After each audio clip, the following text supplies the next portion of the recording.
Diasco Foot, miroir du football de la diaspora congolaise.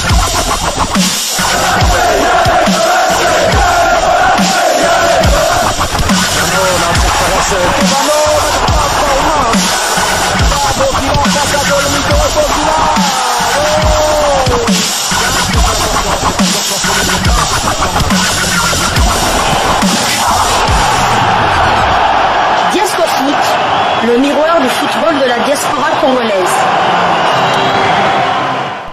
Vous êtes sur Diasco Foot, le miroir du football de la diaspora congolaise. Diasco Foot vous dit bonjour, tout le plaisir est pour nous de vous retrouver, mais surtout de savoir que vous êtes nombreux en train de suivre votre chaîne YouTube dédiée uniquement aux footballeurs de la diaspora congolaise. C'est l'heure d'échanger avec vous quelques news que nous avons pu récolter pour vous. L'actualité reste dominée par les éliminatoires de la CAN Côte d'Ivoire 2023 avec les matchs de la 3e et 4e journée. Et les léopards de la République démocratique du Congo concernés vont en découdre avec les Mourabitouns mauritaniens le 24 mars prochain pour le compte de la 3e journée à Lubumbashi. À Kinshasa, le stade de Martyrs n'étant pas homologué. Et 4 jours plus tard, ce sera à Nouakchott, en Mauritanie pour le compte de la 4e journée. Et bien sûr, nos fauves dos au mur n'ont pas d'autre choix que de se relancer. Pour se relancer, en tout cas, il faudra à Sébastien Desabre trouver la formule pour décanter en tout cas la situation chez les léopards. Les léopards qui n'inscrivent pas beaucoup de buts depuis le début de ces éliminatoires. Nous avons inscrit un seul but et c'était au Soudan et nous en avons encaissé 3. C'est dire que nous devons faire tout pour nous rattraper dans un groupe qui reste dominé par la Mauritanie, notre adversaire lors de ces 2 prochaines journées, qui a 4 points ex-aequo avec le Gabon, mais avec bien meilleure goal différence. Le Soudan venant en 3e position avec 3 points. La RDC ferme la marche avec 0 points. Alors je vous propose de suivre une analyse de certains de nos confrères en rapport avec ce match-là. Et ensuite, nous allons nous retrouver pour conclure ce sujet. Diasco Foot, le miroir du football de la diaspora congolaise. Vendredi prochain, il y aura encore, on ne sait pas si ça va faire tache d'huile, je ne sais pas, c'est le terme, avec ce match entre RDC et Mauritanie. Alors, vous avez quelques nouvelles qui peuvent quand même rassurer. Il y a des arrivées déjà. Oui, il y a quelques arrivées. Ils sont déjà au nombre de 16 qui qui sont déjà à Lubumbashi. Il y en a 2 qui sont arrivés ce dimanche. Il s'agit de Dieu merci Moukoko Amalé et Arsène Zola qui sont à Lubumbashi. Et pour ce lundi, en tout cas, un grand contingent est arrivé dans la ville Kupri Fergaël Kakuta de Amiens est arrivé à Lubumbashi. Lionel Passy, l'un des 3 gardiens retenus par des sabres. Lui, il évolue en France dans l'équipe de Rodez. Arthur Maswaku de Beşiktaş de la Turquie, il est arrivé. Jordan Ikoko qui évolue en Grèce. Aaron Chibola est arrivé également, lui qui évolue du côté de la Chypre. Samuel Moutoussami, il a répondu présent, le joueur de Nantes. Gaëtan Laura, lui aussi qui évolue en Turquie, il est à Lubumbashi. Makabili Lepo de Al Hilal Omdurman du Soudan et à Lubumbashi. Merveille Bopé Bokadi du Standard de Liège est arrivé à Lubumbashi. Yohan Wissa de Brentford est arrivé à Lubumbashi également. Aldo Kadoulou est arrivé à Lubumbashi malheureusement pour son frère qui a été d'ailleurs remplacé en dernière minute. Lucien Gédéon Kaloulou qui n'est pas venu suite à une blessure, remplacé par Dieu merci Moukoko Amalé. William Balikouicha du Standard de Liège est arrivé à Lubumbashi. Silas Katompa de Stuttgart en Allemagne est arrivé à Lubumbashi et Jackson Mouleka de Beşiktaş en Turquie est arrivé aussi à Lubumbashi. Avec tous ces noms-là, l'espoir quand même de relever la tête, non? Non, le problème, c'est pas... Ça dépend de beaucoup de choses. C'est pas l'espoir qu'on doit avoir lié au nom et aux équipes. Mais je pense quand même que sur cette liste, quand j'essaie de voir, il y a des joueurs qui font l'affaire quand même dans leur club respectif. Quand vous prenez les gars comme les Mouleka, suivez leur championnat, les championnats turcs, suivez les Katompa, Silas et les autres. Non, je vois quand même que c'est un effectif bien. Du moins, c'est un effectif bien. Mais maintenant, c'est peut-être la jonction au niveau de la mayonnaise puisse prendre la mayonnaise aussi. Que ça prenne. Qu'on ait une vraie sélection. Oui, une vraie sélection. Je pense que c'est pas mal ce qu'il y a là.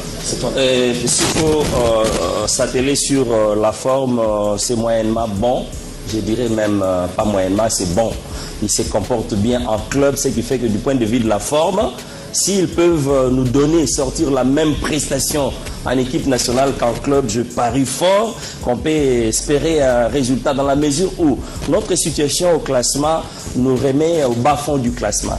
Donc pour nous relancer, une victoire est impérative. C'est ça en fait le discours de l'entraîneur.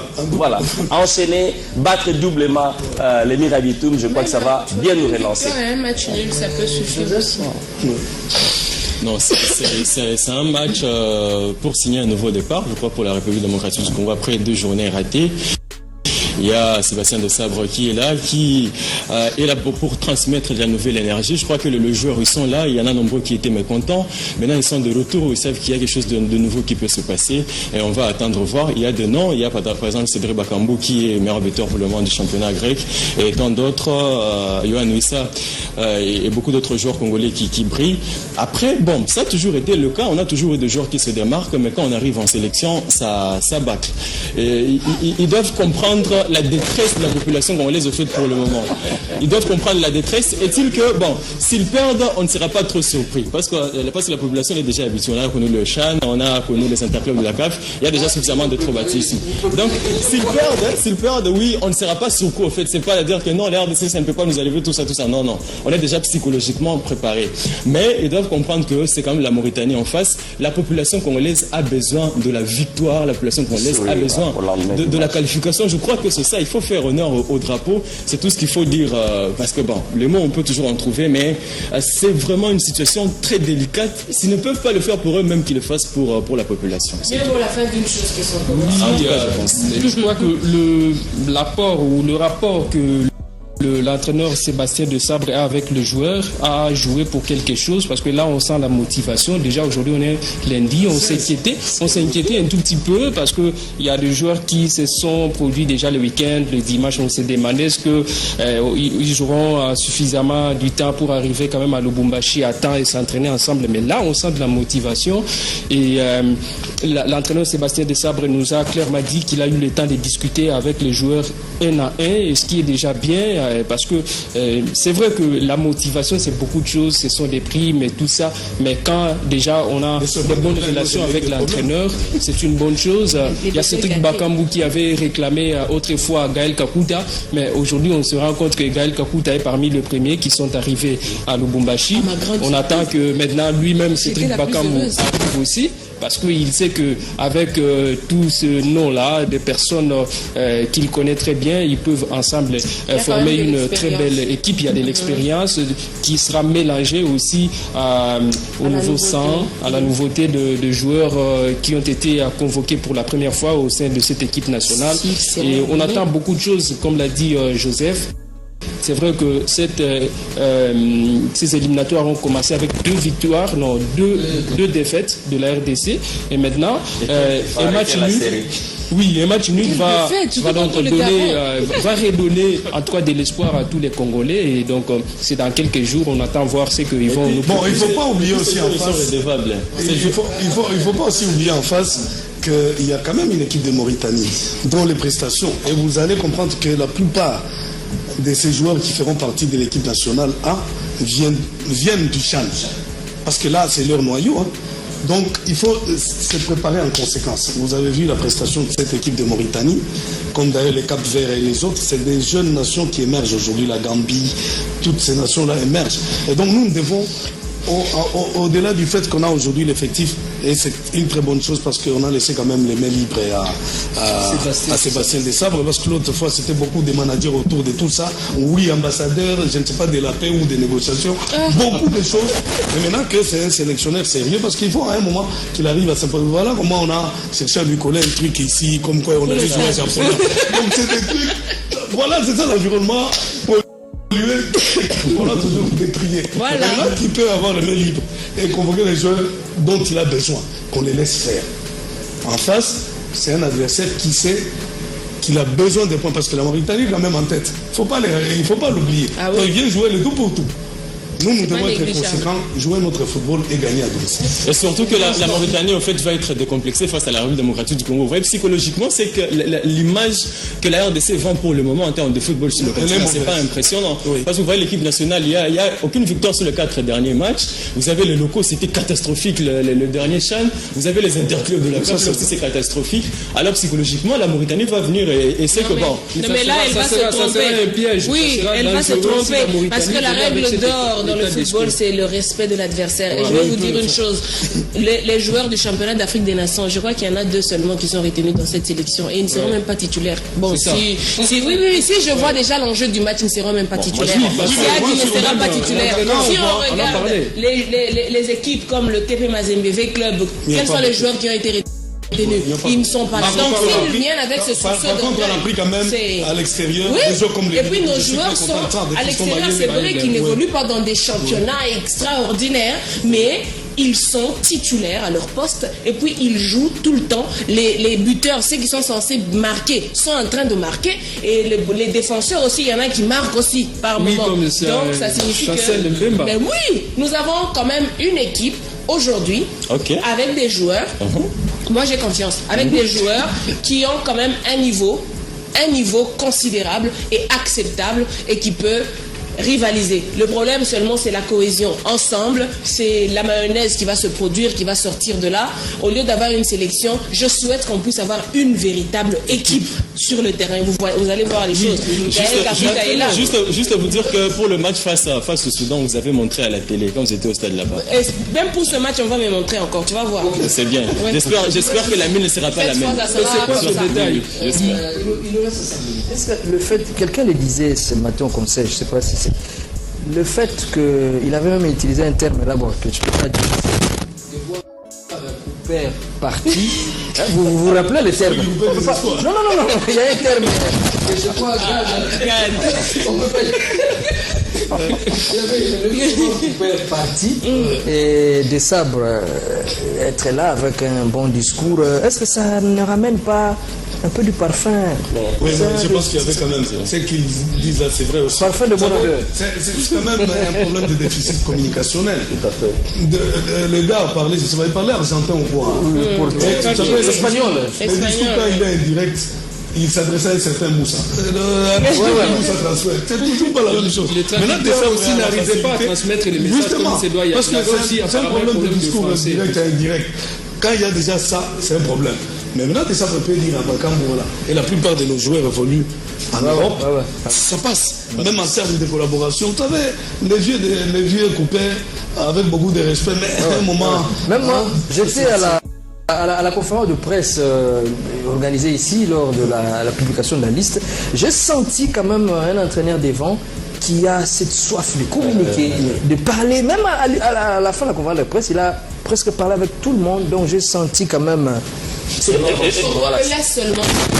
Pour bien le laisser travailler, le comité de la FECOFAS doit dégager. Il n'y a pas à se faire des trucs.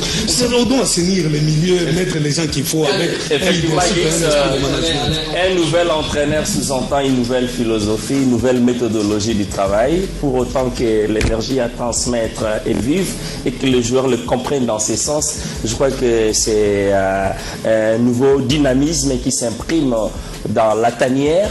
Maintenant, au léopard de pouvoir intérioriser ça et nous le traduire par une victoire au lendemain de cet acte 1 contre la Mauritanie.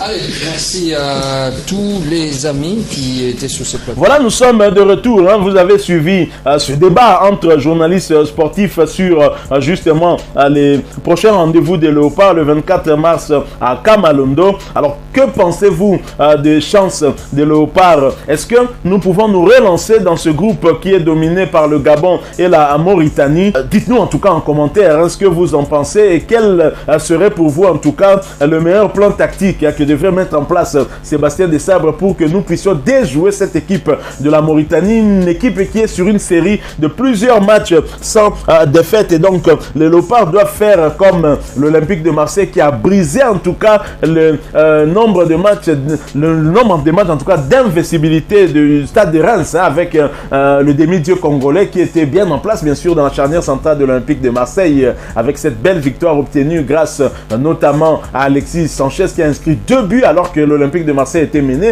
Est-ce que les Léopards ne pourraient pas en tout cas emboîter les pas à l'Olympique de Marseille de Chancel même pour briser cette série d'invincibilité de la Mauritanie, ainsi se positionner pour les deux dernières journées et donc tenter en tout cas d'arracher l'une des 2 premières places synonyme de qualification pour la prochaine CAN en Côte d'Ivoire. Alors, partagez avec nous en tout cas votre point de vue en commentaire. Est-ce que vous pensez que c'est perdu pour les Léopards ou bien nous avons encore nos chances? Il reste 4 journées. Le calcul est simple. Remportez 3 matchs et faites un match nul. Vous vous retrouvez à coup sûr parmi les 2 premières nations dans ce groupe.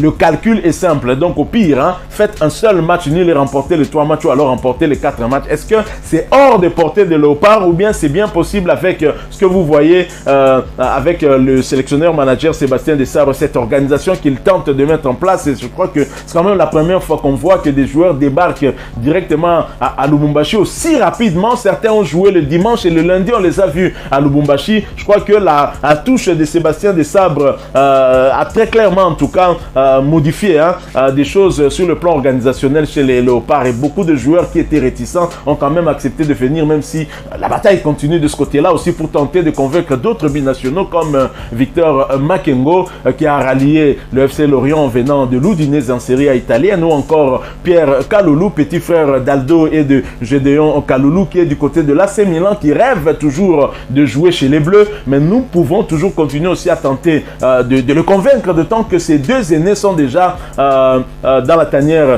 des Léopards. Alors partagez avec nous votre sentiment, votre point de vue et nous pourrions pourquoi pas continuer à en débattre. En tout cas, ce qui est sûr, c'est que nous, ici dans la rédaction, en tout cas, nous préparons pour vous une analyse sur ce match-là, le classement probable. Selon nous, en tout cas, nous allons en discuter entre journalistes de votre chaîne YouTube Diasco Foot parce que nous sommes le miroir du football de la diaspora congolaise et nous allons vous proposer notre classement. Et ce n'est pas facile au vu des joueurs qui sont sélectionnés. Et si vous les suivez, en tout cas, si vous suivez Diasco Foot régulièrement, vous savez qu'Aldo Kaloulou est très en forme du côté de Sochaux en Ligue 2 française et vous pouvez le savoir également que Cédric Bakambu, meilleur buteur en Grèce avec 14 buts, il est à la tête des buteurs du côté de la Super League grecque. Vous avez des joueurs tels que Chancel Mbemba qui est 2e meilleur buteur ex aequo du côté de l'Olympique de Marseille avec 6 buts inscrits toutes compétitions confondues et donc les statistiques ne mentent pas. Sébastien Desabre a sélectionné ces joueurs sur base de leurs statistiques et c'est tant mieux pour nous. Donc partagez avec nous votre point de vue, votre analyse par rapport à cette double confrontation, mais surtout par rapport à cette 3e journée à Kamalondo le vendredi prochain. Voilà, nous sommes arrivés à la fin de ce sujet. Si vous l'avez aimé, n'hésitez pas à nous laisser un maximum de j'aime. N'hésitez pas non plus à partager avec nous votre opinion. Si vous en avez une par rapport au sujet que nous venons de vous proposer, laissez-la nous à travers un commentaire. Abonnez-vous si vous êtes nouveau ou ancien que vous ne vous êtes pas encore abonné sur cette chaîne Diasco Foot parce que nous sommes le miroir du football de la diaspora congolaise. Et n'oubliez pas qu'en vous abonnant apparaîtra une petite cloche de notification. Cliquez dessus pour ne plus rien manquer des prochaines vidéos que nous allons vous proposer. Encore une fois, merci à vous, avec espoir de vous retrouver très bientôt avec un autre sujet d'actualité. En attendant, portez-vous bien et Diasco Foot vous dit au revoir.